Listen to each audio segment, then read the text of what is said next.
Shalom à tous, Tzoraim Tovim. Bonjour à tous, bon après-midi, bienvenue pour notre étude du mardi.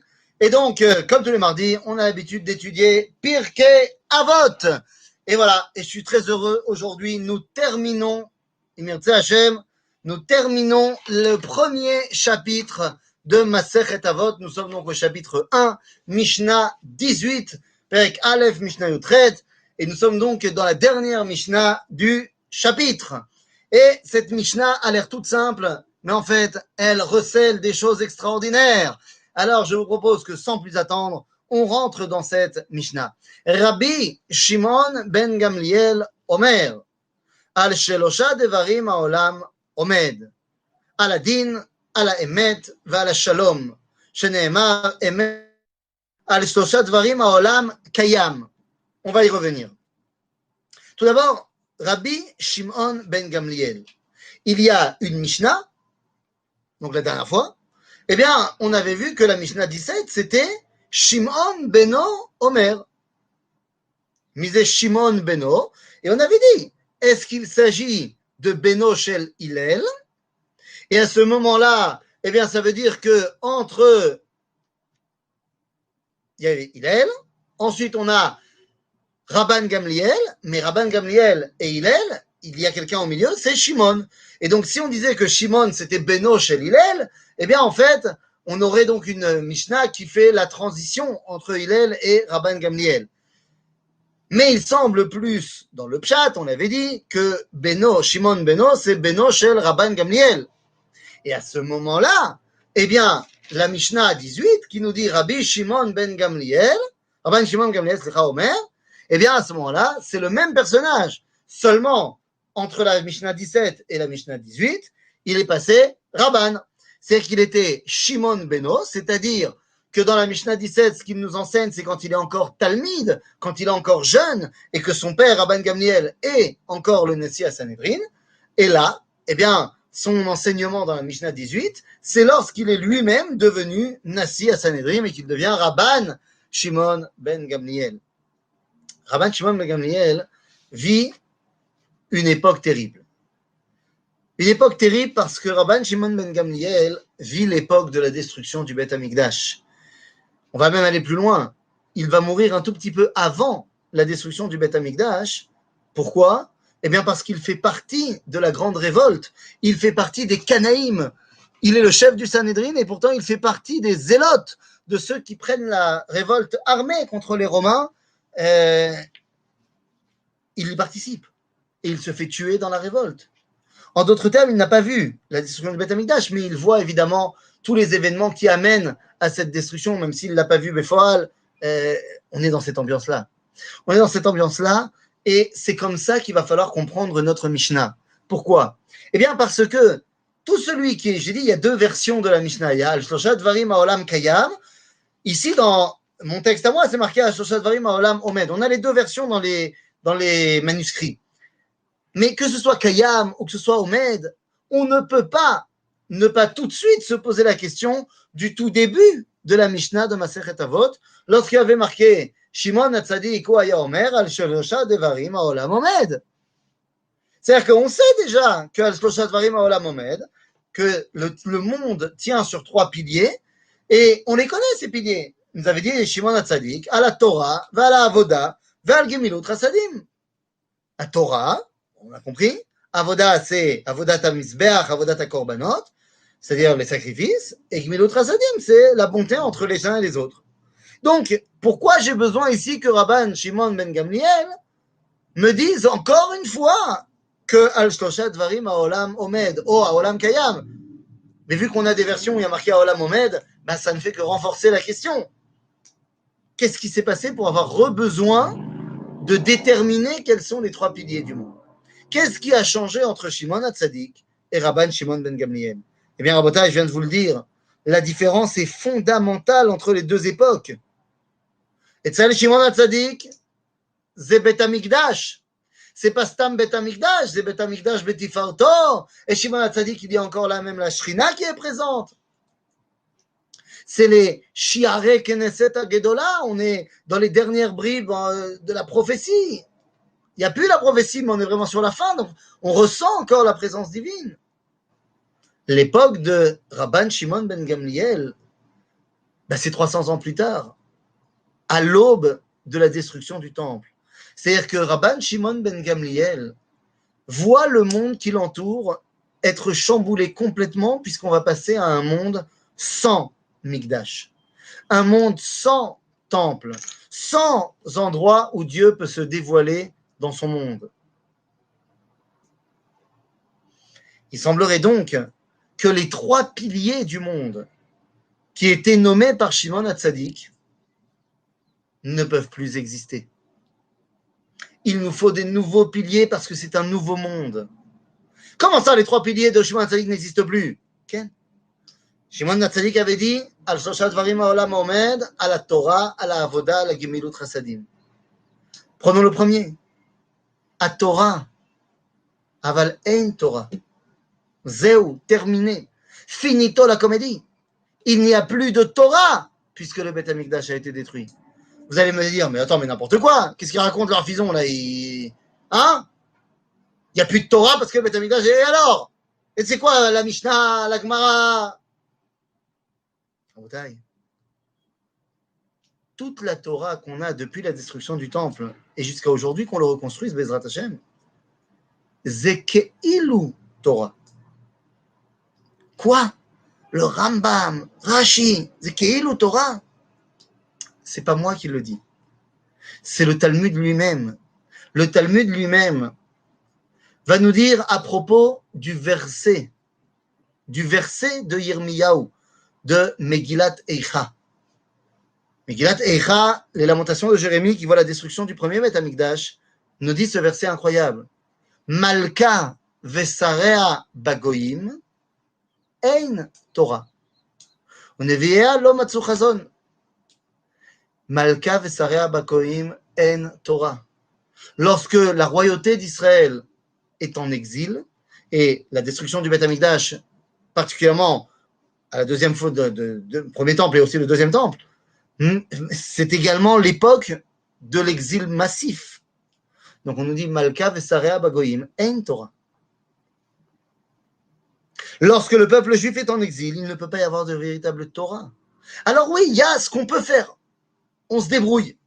On va voir ce que ça veut dire, on se débrouille. C'est justement l'enseignement de Rabban Shimon ben Gamliel, qui vit ce moment de destruction et il dit le monde ne peut plus tenir sur la Torah puisque maintenant ein Torah. Donc il va falloir faire autre chose. Top. On va voir ce que c'est le autre chose. On a dit le deuxième pilier c'est quoi? À la Avoda. Nous. Ça c'est. Il n'y a même pas besoin de discuter. Avoda c'est Avoda ta korbanot. S'il n'y a plus de Beth Amikdash, il n'y a plus de korbanot. Pachout. Ve'al gemilut chasadim. Le peuple juif est divisé, dispersé. Comment tu veux faire gemilut chasadim? Comment tu veux faire du bien avec ton prochain? Il n'y a plus de prochain.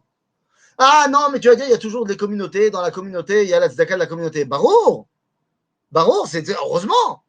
Mais ce n'est pas gemilut chasadim au niveau du peuple juif. C'est au niveau de ma petite communauté, de ma famille. Évidemment qu'il faut le faire.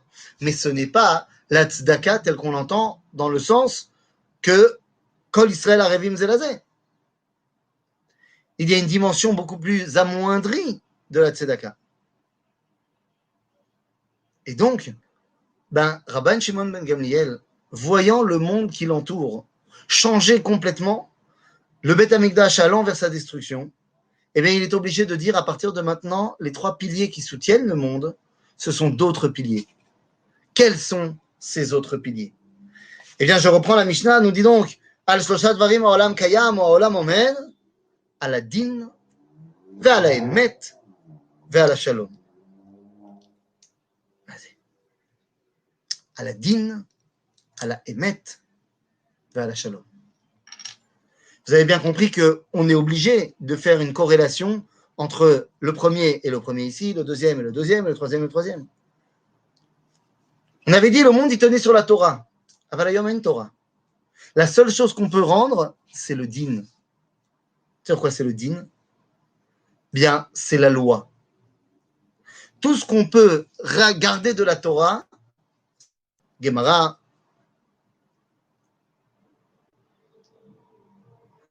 Gemara, Adin, Adin, rendre justice. Tzadikim, Rechaim. On n'a plus une Torah vivante. On a une Torah qui est cantonnée au Dalet Amot chez la Halacha.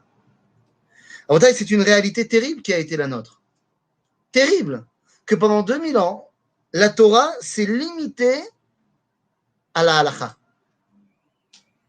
Comment ça s'est limité à la Halacha? Bien oui, vous savez comme moi que dans la transmission de la Torah orale, dans le Talmud, il y a deux sortes de textes. Il y a des textes qui sont des textes de Halacha et il y a des textes qui sont des textes de Haggadah. Les textes de Halacha, c'est facile, c'est qu'est-ce qu'il faut faire. Les textes de Haggadah, c'est qu'est-ce qu'il faut penser. Dans le Talmud de Babylone, la séparation est terriblement évidente entre Halacha et Haggadah. Et on n'est absolument pas possèque la Halacha sur la Haggadah, en fonction de la Haggadah. Dans le Talmud de Jérusalem, il y a beaucoup plus de relations entre la Halacha et la Haggadah.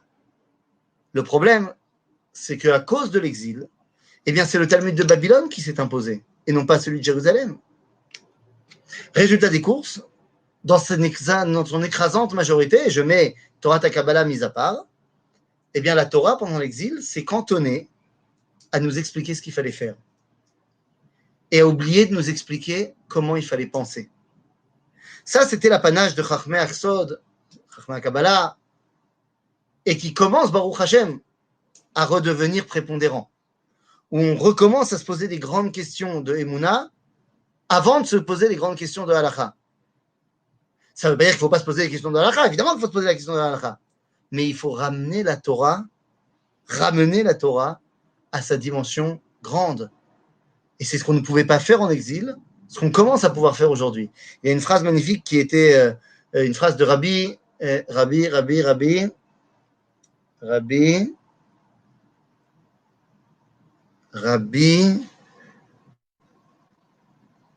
Ah là là, je ne m'en rappelle plus. C'était si je ne me trompe pas, le cousin du Admor Hazaken. Le cousin du Admor Hazaken, donc le premier rabbi de Chabad, il a dit une phrase. Je ne me rappelle plus. Et c'est le Admor Hazaken lui-même qui a dit. Donc, soit le cousin du Admor Hazaken, soit le Admor Hazaken lui-même qui a dit cette phrase magnifique. Il a dit celui qui n'étudie pas la Gemara, ou le Yehudi. C'est-à-dire, si tu n'étudies pas la Gemara, tu ne peux pas te comporter comme un juif parce que tu ne sais pas comment il faut faire. Ça ne veut pas dire au niveau halachique qu'il n'est pas juif, évidemment. C'est dans l'idée. Mais il dit, mais celui qui n'étudie pas le Zohar, c'est pas un être humain. C'est-à-dire que l'être humain, il est là pour penser. Il n'est pas seulement là pour appliquer. Alors évidemment qu'il faut appliquer, bien sûr. Mais il faut savoir également quelle est la grandeur de la réflexion qui est derrière. Comment est-ce que je comprends en quoi cette halakha, eh bien, elle se rattache et elle me rattache au dévoilement de Dieu. En d'autres termes, Adin, c'est la halakha. C'est ce qui nous est resté de la Torah. Donc, à l'époque de Shimon HaTzadik, il y avait la Torah. À l'époque de Rabban Shimon ben Gamliel, c'est Adin. Ensuite, la deuxième dimension, on avait dit à la Torah, à la Avoda. Avoda Bet Hamikdash. Bon, ça, il n'y a plus. Donc, il y a quoi à la place? À la Din, à la Emet. C'est à Emet. À Emet. C'est-à-dire au niveau philosophique, au niveau de la pensée, au niveau de la réflexion. Alors que les corbanotes font le lien entre le monde de la vérité et ce monde, c'est-à-dire font le lien entre Dieu et nous, font le lien entre le créateur et la créature, dans la réalité, et bien maintenant, ce lien-là ne peut être que dans une réflexion ésotérique, dans une réflexion détachée de la réalité concrète. À émettre, ce n'est vrai que dans le monde de la réflexion, ce n'est pas vrai dans ce monde. Ce n'est pas vrai. Il n'y a pas de émet ba'olam hazeh, si ce n'est lorsqu'on traduit ce monde dans une réalité dénuée de pratique. Les mathématiques peuvent être émettes, mais pas quand elles sont appliquées. Quelle heure est-il? Je prends ma montre, je vois qu'il est 4h03. Sauf que je viens de vous dire ça, c'est déjà faux. Parce que maintenant, il vient de passer à 4h04. Donc, ce que j'ai dit n'était plus émettre. Et même au moment où j'ai dit 4h... Allez, hein, voilà, attention, on y va. Attention, je passe avec vous. 4h et 4 secondes, et 4 minutes et 1 seconde. Non, maintenant c'est 2, 3, 4. Et Kitsour, il n'y a pas de Emet, Baolamazé. Dans ce monde, il n'y a pas de Emet. Quand tu traduis ce monde, pas seulement dans son concret, mais dans ce qu'il représente, alors tu peux arriver à un Emet. Donc si tu veux, le Emet qu'on a dans ce monde, ce n'est pas une vérité que nous vivons, mais c'est une réalité que nous étudions. Quand il y avait les corbanotes, on ressentait la vérité du rapport entre nous et lui. Aujourd'hui, je ne peux plus ressentir cette vérité, je peux la comprendre, l'étudier. Je peux faire un théorème qui me parle de Ensof, de l'infini. Je ne peux pas ressentir l'infini. Ok? Donc, puisqu'on n'a plus de Avoda, on a Emet. Ve'en lanu arshav gemilut chasadim. En gemilut chasadim. Lama, on a dit, parce que le peuple juif est divisé. Donc, puisqu'il est divisé, il ne peut plus y avoir de gemilut chasadim au sein du peuple juif en tant qu'entité globale. Donc maintenant, à la place, tu as quoi? Hashalom. Hashalom. Hashalom, c'est quoi? C'est la paix. Efo. Baolam kulo. Il ne te reste plus que faire le shalom. Pourquoi? Pour pouvoir faire revenir gemilut chasadim. Grâce au shalom, tu vas pouvoir faire revenir d'Israël pour enfin retrouver leur qualité, leurs conditions, leur définition, leur appellation d'Israël, ne seront plus des Juifs, seront redevenus Israël en terre d'Israël. Et ça, c'est grâce au shalom.